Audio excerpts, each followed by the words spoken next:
કોઈએ હમણાં પૂછ્યું કે વજન બહુ વધી જાય તો શું કરવું?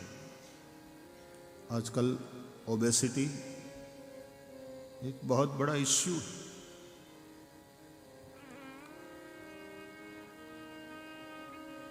પુરુષોને બહેનોને વધારે આ ચિંતા સતાવે. પુરુષોને વધી જાય ને તો એને બહુ ઘટાડવાની એટલી બધી ચિંતા ન હોય, સિવાય કે ડૉક્ટર વાહે પડી જાય. બાકી બહેનોને ચિંતા હોય કે મારે બહુ વધી ગયું. તો શું કરવું વજન વધી જાય તો?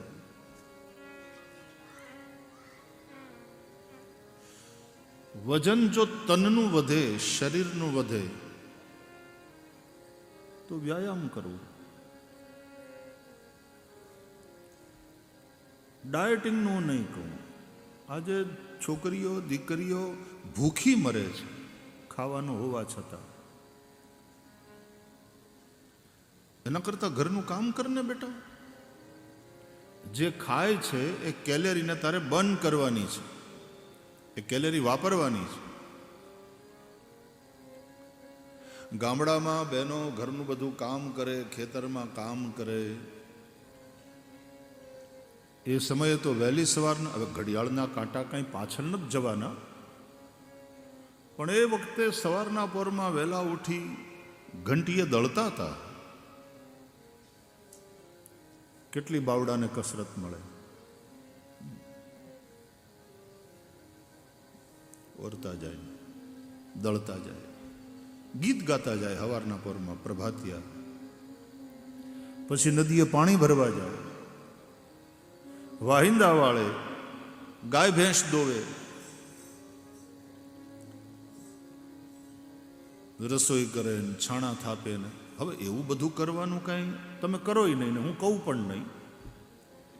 જમાનો ઘણો બદલાઈ ગયો છે. પણ કહેવાનો અર્થ શારીરિક શ્રમની જરૂર, થોડો વ્યાયામ. શરીરનું વજન વધ્યું હોય તો વ્યાયામ, કસરત. ખાઓ પીઓ, પૌષ્ટિક આહાર યુવાનીમાં જેટલો લેવો જોઈએ એટલો લેવો જોઈએ. હું કામ ભૂખ્યું મરે છે દીકરીઓ ખબર નથી પડતી. એ સમયે ભૂખ લાગે, શરીરને પોષણની જરૂર હોય. ખાઓ પીઓ, મમ્મીને કામમાં અને મમ્મી પોતે કામમાં. આપણે તો કે ઝાડુ પોતા માટે એક બેન આવે છે, વાસણ ઉટકવા માટે એક બેન આવે છે, એક બેન 24 કલાકના પરમેનન્ટ છે, 2 વિઝિટિંગ ડૉક્ટર જેમ હોય ને એમ વિઝિટિંગ આવીને વયા જાય છે. શરીરને શ્રમની જરૂર. ઉચિત માત્રામાં શરીરને શ્રમ મળશે તો શરીરમાં એક જાતની તાકાત રહેશે. ભૂખ લાગશે, ખાવાનું પચશે, ગાઢી ઊંઘ આવશે. ઊંઘ માટે ગોળીઓની જરૂર નથી, ઊંઘ માટે શરીરને થાકાવવાની જરૂર. શરીર થાકે એ જરૂરી છે.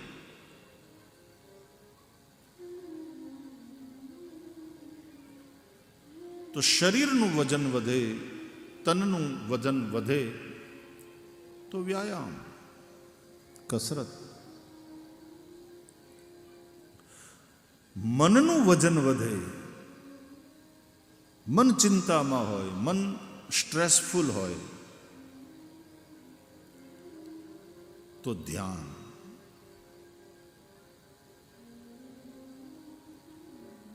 સત્સંગ. મનને ભગવાનમાં લગાડો, ધ્યાન કરો, હરિકથા સાંભળો. એ જો અવલંબન નહીં હોય તો મનનો સ્ટ્રેસ ઓછો નહીં થાય અને પછી આવી હૃદયદ્રાવક ઘટનાઓ ઘટે.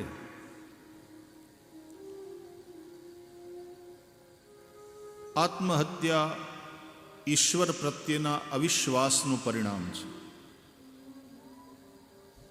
કે વજન વધે તો શું કરવું? જો શરીરનું વજન વધે તો કસરત કરવી, મનનું વજન વધે તો ધ્યાન કરવું, અને તિજોરીનું વજન વધે તો દાન કરવું. તિજોરીનું વજન વધે. જેમ કાયા ફાટ થાય ને એમ તિજોરી ફાટ થાય. ત્યારે દાન કરવું. पानी बाढ़े नाव में, घर में बाढ़े दाम, दोनों हाथ उलेचिए यही सज्जन का काम. दान. તો તિજોરી ઉભરાય એટલે દાન કરો. તિજોરીનું વજન વધે.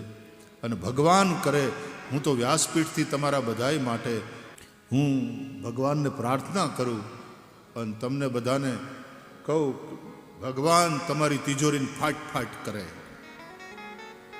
ખૂબ કમાઓ, ખૂબ કમાઓ. સ્વસ્ત્યસ્તુતેર કુશલમસ્તુ ચિરાયુરસ્તુ ગોવાજી હસ્તી ધન ધાન્ય સમૃદ્ધિ રસ્તુ.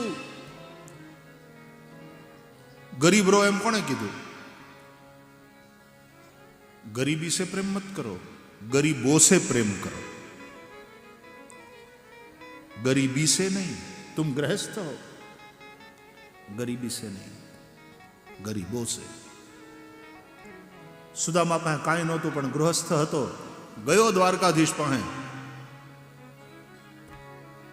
ખાવાના સાંસા હતા, એને ઘેર અન્ન ક્ષેત્ર ચાલવા માંડ્યું. કોઈ ગામમાં ભૂખ્યું ન રહે બાપા. દ્વારકાધીશે એટલું બધું આપ્યું કે સુદામો પછી વહેંચતો રહ્યો. અને એમાં પોતાનું ભજન ભૂલ્યા નહીં સુદામા. હાથમાં માળા લઈ એના ગાયત્રીના જપ પણ એમને એમ ચાલતા રહ્યા. જેણે કોઈની પાસે માગ્યું નહોતું, એને ભગવાને એટલું બધું આપ્યું કે એ આપવા માંડ્યો, આપતો થયો. આપવાની ભાવના રાખો. લેવાની જ ભાવના તમને ભિખારી બનાવશે. મફતનું દઈ ને લેવાની ભાવના વાળા કરી નાખ્યા. એનાથી સમાજનો ઉત્કર્ષ નહીં થાય. હા, કોઈ ભૂખ્યો ન રહે જોવું જોઈએ. તો વજન વધે ત્યારે શું કરવું? બહુ ચિંતા છે. શરીરનું વજન વધે તો કસરત કરો, શરીરને યોગ્ય શ્રમ આપો. ડાયટિંગ કરો એમ હું નહીં કહું. સમ્યક આહાર લો. સમ્યક આહાર, અક્રાંત્યાની જેમ ખાવું એમ નહીં. અને ભૂખ્યા મરી જવાની શું જરૂર છે? પણ યુક્તાહાર વિહારસ્ય યુક્ત ચેષ્ટસ્ય કર્મસુ યુક્ત સ્વપ્નાવબોધસ્ય યોગો ભવતિ દુઃખઃ. વાંચો ભગવદ્ ગીતા. ભલે તમે ગૃહસ્થમાં રહેતા હોય, પણ આ યોગીનું જીવન છે. તમારો આહાર સમ્યક હોય, તમારો વિહાર સમ્યક હોય, તમારું કર્મ સમ્યક હોય, તમારું જાગવું અને તમારું સૂવું સમ્યક હોય, યોગ્ય માત્રામાં.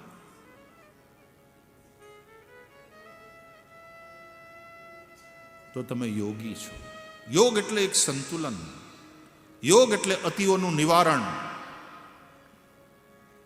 અને આવો યોગ, યોગો ભવતિ દુઃખઃ, એ દુઃખનું હરણ કરનાર બને છે. ગીતાને ખાલી ધાર્મિક ગ્રંથ તરીકે ન વાંચો. મેનેજમેન્ટના ફંડા છે એમાં. સ્વસ્થ જીવનની ચાવીઓ છે. સુખી જીવન માટેના એની અંદર સૂત્રો મળશે તમને. માટે આદ્ય શંકરાચાર્ય ભગવાન પણ કહે છે, ગેયમ ગીતા નામ સહસ્રમ. તો શરીરનું વજન વધે તો વ્યાયામ, કસરત. મનનું વજન વધે. મન તણાવમાં હોય, મન બોજો સહન કરી શકે નહીં. ચિંતાના બોજા, તણાવ, સ્ટ્રેસ અને હતાશામાં અને અવસાદમાં જતું રહે, ડિપ્રેશનમાં. એ પહેલા મનનું વજન ઘટાડવા માટે ધ્યાન, સત્સંગ, શ્રદ્ધા. અને તિજોરીનું વજન વધ્યું હોય, દાન. વહેંચો, ડિસ્ટ્રીબ્યુટ કરો. આ યજ્ઞ છે.